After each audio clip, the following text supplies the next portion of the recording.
warahmatullahi wabarakatuh. Alhamdulillah hamdan katsiran tayyiban barakan fihi kama yuhibbu rabbuna wa yarda. Alhamdulillah alladzi bi ni'matihi tatimmu shalihat. Allahumma shalli wa sallim wa barik ala nabiyyina Muhammad wa ala alihi wa ashabihi wa man tabi'ahum bi ihsanin ila yaumiddin. Allahumma inna nas'aluka ilman nafi'an wa rizqan thayyiban wa amalan mutaqabbalan. Amin ya rabbal alamin. Jamaah salat subuh hafizakumullah. Monggo sama-sama kita awali subuh yang barakah di hari yang mulia ini, hari Jumat, dengan kita sama-sama menjadikan puji serta syukur kita kehadirat Allah Subhanahu wa taala. Kita diberi nikmat oleh Allah Subhanahu wa taala dengan nikmat yang sangat banyak, terutama nikmat iman, nikmat Islam, serta nikmat hidayah, bisa mengerjakan salat subuh berjamaah. Mudah-mudahan ibadah salat subuh yang telah kita kerjakan dicatat oleh Allah Subhanahu wa taala menjadi amal sholih yang telah akan memberatkan timbangan kebaikan kita. Mudah-mudahan Allah taala ampuni semua dosa dan kesalahan kita. Allah jauhkan kita dari siksa api neraka, dan Allah masukkan kita semuanya ke dalam surganya. Amin ya rabbal alamin. Jamaah salat subuh hafizakumullah, meneruskan kembali tadabbur Al-Quran berdasarkan urutan turunnya surat di Al-Quran kepada Rasulullah SAW, dan ini merupakan tarbiyah rabbaniyah, pendidikan langsung dari Allah Subhanahu wa taala yang diajarkan melalui Nabi Muhammad SAW, kemudian sampai kepada para sahabat dan juga sampai kepada kita.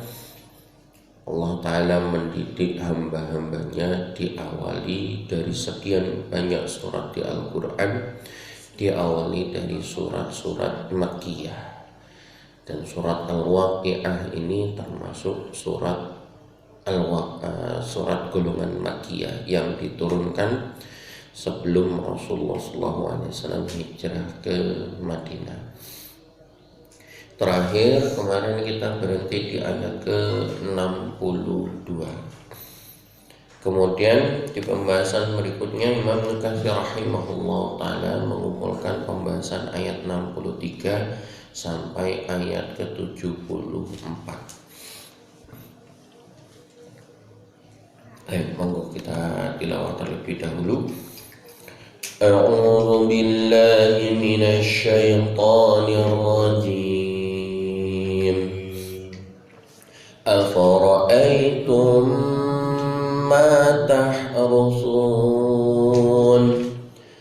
a'antum tazra'unahu am nahnu az-zari'un. Law nasha'u laja'alnahu hutaman fadhaltum tafakkahun. Inna lamughramun bal nahnu mahrumun. Afara'aytumul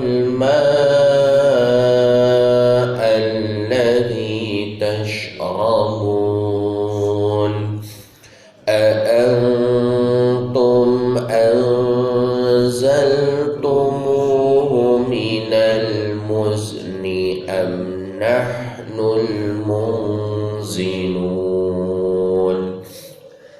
لو نشاء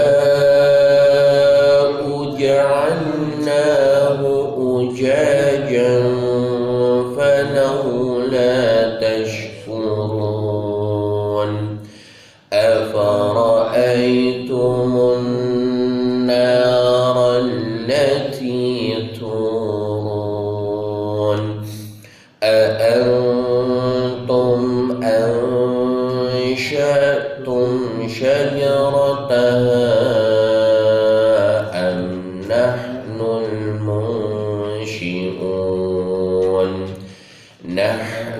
جعلناها تذكرة ومتاعا للمقوين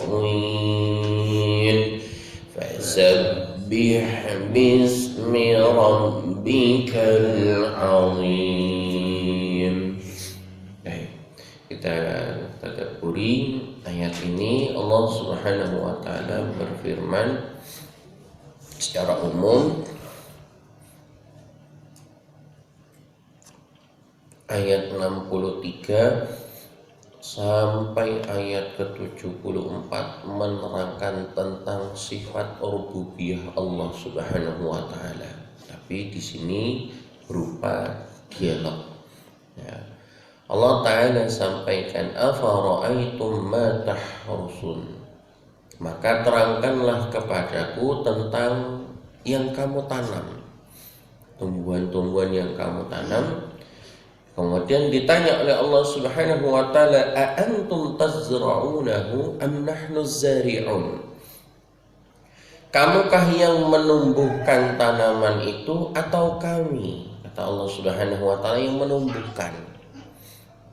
Ya, mulai dari biji, dari benih, kemudian sampai kemudian besar dan berbuah, yang menumbuhkan itu siapa? Itu ditanya oleh Allah Subhanahu wa taala. Ya, tentu fitrah manusia akan mengatakan yang menumbuhkan itu adalah Allah, dan itu tidak bisa ditentang. Ya, sekalipun kita tak siram, tak emas ini, tidak ada satupun petani yang kemudian mengatakan tanaman ini tumbuh besar subur itu mergo aku, tidak ada. Itu semuanya adalah karena Allah Subhanahu wa taala. Makanya kemudian di ayat 65-nya Allah Subhanahu wa taala sampaikan, "Law nasya'u laja'alnahu hutaman fadhaltum tafakkahun." Kalau kami kehendaki, kalau kami mau, kata Allah Subhanahu wa taala, benar-benar kami jadikan tanaman itu hancur kering, maka jadilah kamu heran dan tercengang. Makanya kalau kemudian ada orang nanam apa aja lah, ya, dia sudah berusaha terus kok ya nggak sesuai dengan apa yang diharapkan, itu kalau sudah tawakal enak, oh yes, anjen gurung wayai, atau Allah sudah punya kehendak sudah, itu tenang. Ya. Ketika seseorang bertauhid, memahami sifat rububiyah Allah Subhanahu wa taala, bahwasanya Allah lah yang mengatur seluruh alam semesta, termasuk apa yang ada di dalamnya, termasuk diantaranya menumbuhkan tanaman itu, atau bisa jadi tanaman itu tidak bisa tumbuh atau bahkan hancur. Inna lamughramun, sambil berkata sesungguhnya kami benar-benar menderita, mengalami kerugian. Itu kita diajarkan satu tentang sifat rububiyah Allah Subhanahu wa taala, bahwasanya Allah Subhanahu wa taala lah yang menumbuhkan tanaman-tanaman itu. Bal nahnu mahrumun, bahkan kami menjadi orang-orang yang tidak mendapatkan hasil apa-apa. Itu kalau orang tidak paham dengan tauhid rububiyah. Kemudian yang berikutnya ayat ke-68, Allah Subhanahu wa taala berdialog lagi. Afara'aitumul ma'alladzi tashrabun, maka terangkanlah kepadaku tentang air yang kamu minum itu. Oh, tadi tanaman, sekarang air yang diminum. A antum anzaltumuhu minal muzni am nahnul munzilun, kamukah yang menurunkan air itu atau kami yang menurunkan? Yang menurunkan air dari langit itu manusia atau Allah Subhanahu wa taala? Dan ini nggak bisa disangkal, bahwasannya yang menurunkan, yang menahan air itu turun ke bumi itu adalah Allah Subhanahu wa taala. Gak ono kaitane pawang-pawangan, udah ada. Yang menurunkannya adalah Allah Subhanahu wa taala. Lau nasha'u ja'alnahu ujadan falaula tashkurun. Kalau kami kehendaki, niscaya kami jadikan air itu bisa jadi asin. Maka mengapakah kalian tidak bersyukur? Nah, kan aslinya air hujan itu kan adalah air laut yang kemudian menguap, terbawa oleh butir-butir air, kemudian jadi awan yang gelap, tersapu sama angin, turun ke bumi. Kok bisa ketika turun jadi hujan kok gak asin? Padahal aslinya adalah air laut yang menguap itu. Nah, itu kuasanya Allah Subhanahu wa taala. Nah, kemudian Imam Nukatsir rahimahullah taala menerangkan ayat ini bahwasanya di antara faedah, di antara hikmah di balik Allah Subhanahu wa taala menurunkan air itu, selain bisa dibuat untuk minum, ada yang lainnya. Imam Nukatsir rahimahullah ta'ala kemudian menyampaikan dengan ayat ke-10 dan 11 dari surat An-Nahl, lakum minhu syarabu wa minhu syajarun fihi tusimun yumbitu lakum bihi zar'a waz zaituna wan nakhila wal a'naba wa min kulli thamarat inna fi dzalika laayatan liqaumin yatafakkarun.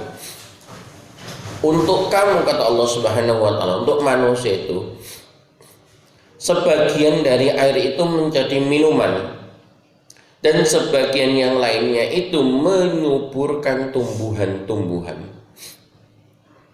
Dan pada tempat tumbuhnya itu kamu menggembalakan ternakmu. Jadi yang meminum air itu tidak hanya manusia saja, tapi juga hewan-hewan ternak itu juga meminum itu. Kemudian air ini kemudian menumbuhkan tanaman-tanaman baik zaitun, kurma, anggur dan buah-buahan yang selainnya itu. Inna fi dzalika laayatil liqaumin yatafakkarun. Sungguh, kata Allah Subhanahu wa taala, pada yang demikian itu ada pelajaran, ada tanda-tanda kekuasaan Allah bagi kaum yang memikirkan. Jadi ngajinya itu jamaah fidakumullah ada ngaji modelnya dua. Yang pertama, tadabbur ayat-ayat qauliyah seperti saat ini kita lakukan. Yang kedua yaitu tafakkur, memikirkan ayat-ayat yang Allah Subhanahu wa taala hadirkan di muka bumi ini. Termasuk melihat bagaimana misal jenengan nanam apa, nandur lombok, nah awal kok dari biji terus lama-lama tumbuh, kemudian keluar kembangnya, kemudian mulai ada cabenya itu sekalipun masih hijau terus kok berubah bisa menjadi merah. Itu kan ada proses. Nah, siapa yang melakukan itu? Kalau orang-orang yang berpikir, mereka akan mengembalikan semua itu kepada Allah Subhanahu wa taala. Kemudian Imam Nukatsir rahimahullah taala menerangkan ayat ke 70 dari surat Al-Waqi'ah ini. Beliau menyampaikan riwayat dari Imam Ibnu Abi Hatim dari sahabat Abu Ja'far radhiyallahu taala anhu bahwasanya Rasulullah sallallahu alaihi wasallam annahu idza syaribal ma'a, sesungguhnya Rasulullah sallallahu alaihi wasallam apabila beliau selesai dari minum pokok minum air apa saja, habis minum kemudian beliau berdoa. Ini doanya habis minum nih ya, paling gampang ya alhamdulillah, paling gampang. Tapi ada kelanjutannya. Rasulullah habis minum itu beliau berdoa, alhamdulillahilladzi saqana 'adban furatan birahmati wa lam yaj'alhu milhan ujajan bidzunubina. Rasulullah berdoa, Alhamdulillah, segala puji bagi Allah allazi saqana 'azban furatan birahmati, yang telah memberikan kepada kami air yang tawar, furatan yang menyegarkan, birahmati karena rahmatnya. Jadi air yang kemudian kita minum itu kita syukuri, ini adalah rahmat dari Allah. Walam yaj'alhu milhan ujajan, dan tidak menjadikan air ini rasanya itu asin pahit, ya, bidzunubina, karena dosa-dosa kami. Jadi sebenarnya bisa saja Allah jadikan air yang kita minum itu rasanya asin, rasanya pahit. Sebab kenapa? Dosa-dosa manusia itu. Tapi karena rahmat dari Allah Subhanahu wa taala, masih yang menungso akeh dosane, tetap ketika minum air itu rasanya tawar dan menyegarkan. Bentuk rasa syukur yang diajarkan oleh Rasulullah SAW dari nikmat Allah yang berupa air minum itu. Kemudian jamaah fizakumullah, di ayat yang berikutnya Allah Subhanahu wa taala berfirman, "Afara'aitumun nar allati turun?" Maka terangkanlah kepadaku tentang api yang kamu nyalakan. Ya, kalau dulu nyalakan api itu dengan menggosokkan kayu dengan kayu. Kalau sekarang metek ya. A'antum ansya'tum syajarataha am nahnul munsyi'un? Kamukah yang menjadikan kayu itu ataukah kami yang menjadikannya? Bisa keluar api itu karena usahamu saja atau itu adalah nikmat dari Allah Subhanahu wa taala? Nahnu ja'alnaha tadhkiratan wa mata'an lil muqwin. Kami jadikan api itu untuk tadhkirah, peringatan, wa mata'an lil muqwin, serta bahan yang berguna bagi musafir di padang pasir. Kisahnya yang kemarin di surat Toha, Nabi Musa alaihissalam ketika berada di pinggir bukit Tur, ya, dalam keadaan gelap, nggak tahu arah, kemudian melihat di puncak bukit Tur itu ada api, itu kemudian jadi arah. Nah, kemudian Imam Al-Katsir rahimahullah ta'ala menerangkan di antara hikmah Allah Subhanahu wa ta'ala jadikan api ini, nahnu ja'alnaha tadhkirah, kami jadikan api ini peringatan. Loh, bagaimana api ini kemudian jadi peringatan? Imam Al-Katsir rahimahullah ta'ala kemudian menyampaikan banyak sekali riwayat, di antaranya dari riwayat Qatadah, kemudian Imam Malik guru dari Imam Asy-Syafi'i, kemudian riwayat Imam Muslim, kemudian riwayat dari Imam At-Tabari rahimahumullahu ta'ala, bahwasanya Rasulullah sallallahu alaihi wasallam bersabda, "Atadaruna ma mathalu narikum hadhihi min nari jahannam." Ini diantara peringatan, diantara pelajarannya, hikmah di balik api itu. Kata Rasulullah SAW, tahukah kalian seperti apakah perumpamaan api neraka jahanam dengan api yang ada di antara kalian itu, api yang ada di dunia? Kemudian para sahabat sebagian besar mereka kemudian menyampaikan, Allah wa Rasulullah alam, Allah dan Rasulnya yang lebih mengetahui.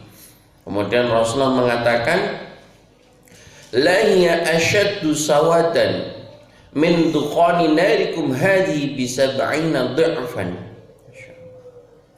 Rasulullah SAW kemudian menyampaikan, sesungguhnya api neraka itu jauh lebih hitam, jauh lebih panas daripada api yang ada di antara kalian sebanyak bisab'ina dha'fan, 70 kali lipat. Jadi satu kali lipatnya api yang ada di dunia, dihitung mulai dari awal sampai akhir nanti, itu baru 1 kali lipat. Panasnya api di dunia itu cuma 1 kali lipat. Sementara api neraka jahanam itu sampai 70 kali lipat panasnya. Jadi tidak kebayang bagaimana panasnya api neraka jahanam itu. Wal iyadu billah, nas'alullah salamata wal afiyah. Kemudian Allah Subhanahu wa taala tutup ayat 74-nya, fasabbih bismi rabbikal azim. Maka bertasbihlah dengan menyebut nama Rabbmu al-azim yang maha besar.